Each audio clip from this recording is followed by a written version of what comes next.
issue I wanted to get at is, I guess I'll call it a really important point for anybody who understands the degree to which humans live in an increasingly symbolic world. Gregory Bateson tracks this really well in his work on play and fantasy, where he suggests that there is a kind of physical force energy that's operative among some interactions among organisms. It has to do with symptomatic displays of various emotional states and relation states. And this would be like biting, or pushing and shoving, where there's some sort of consequent that comes from a prior force. The bite itself as having a certain force, it registers an impact of itself on the person or the other organism that gets bit. Or even a push. If someone pushes someone else really hard, the actual push, it exerts a force that's registered in terms of measurable physical momentums that can be, then registered on another person depending upon their weight and their position and their muscle mass and yada yada. There's all kinds of things.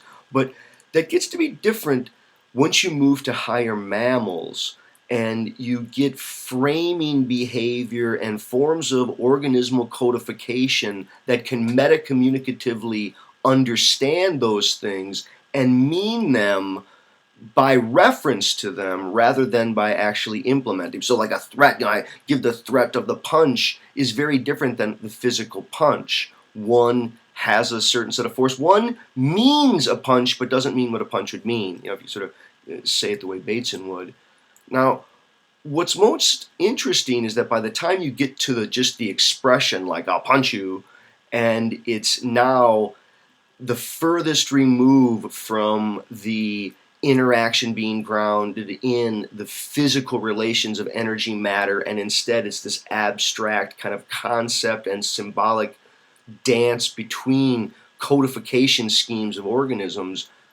What happens is that people forget that they've left that organismal ground, and they maybe underestimate some of the strategies and resources that they have for dealing with interaction. And the insight that I want to get at here, and it's probably a long-winded insight, I apologize if that's sort of a long detour outside of the woods here, but it's that what one does, says, or how one reacts in interaction in the symbolic realm of human discourse, human conversation, and any polite conversation where no punching or no actual physical exchange of energy is going to go on, other than like sound vibrations in the air and photons between people sort of bouncing off each other.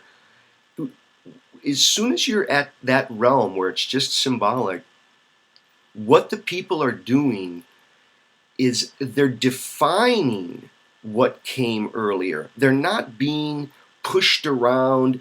The reaction is not caused by what came prior. The reaction is partly that. We could try to do that, but it's de facto a codification scheme that defines it. So, some person comes up and says, you have a big nose, you're ugly. I can cry and act insulted or act outraged, or I can laugh and go, your parents didn't train you right, you must be really embarrassed. Or how shameful of you to not be more polite. Or say, whatever, you say, oh, it must be because you have a gimpy, whatever. I can insult the person back, and that's why you're lashing out at me. I'm able to define what they did by how I react. I think the more that people could understand that basic principle. Well, see, now here's the deal. I don't think people don't understand it. I think they employ it in this, I'm going to use moral outrage. I mean, moral outrage is almost the contemporary strategy. You see it everywhere. People act morally outraged when someone does something, and they kind of know that when they're doing that, they're making it seem as if what the person had done was absolutely egregious and outside the bounds of what a sensible, reasonable person would accept or tolerate. And again, how we react to that, again, then defines that as well. It's the more that people could understand that in an interaction, you are not being pushed around by physical forces, but you are in an open system that allows you to actually define what happened by the way you react. Figure out that, and I think you've figured out a whole bunch in a lot of interaction. Okay, hope everyone is well, and take care. Bye.